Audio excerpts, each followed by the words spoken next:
ಡಕಾಯಿತಿ ಯಾರು ಮಾಡಿದ್ದಾರೆ ಅಂತ ಹೇಳೋದು ಕೋರ್ಟ್, ಚುನಾವಣಾ ಆಯೋಗ.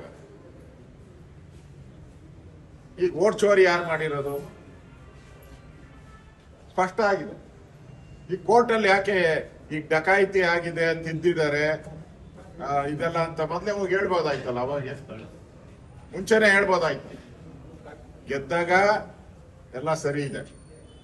ಅದೇ ಕಾಂಗ್ರೆಸ್ ಪಾರ್ಟಿದ ಇದೆಯಲ್ಲ, ಸೋತ್ರೆ ಎಲೆಕ್ಟ್ರಾನಿಕ್ ವೋಟಿಂಗ್ ಮಿಷಿನ್ ಸರಿ ಇಲ್ಲ, ಗೆದ್ದಾಗ ಎಲೆಕ್ಟ್ರಾನಿಕ್ ವೋಟಿಂಗ್ ಮಿಷಿನ್ ಸರಿ ಇದೆ.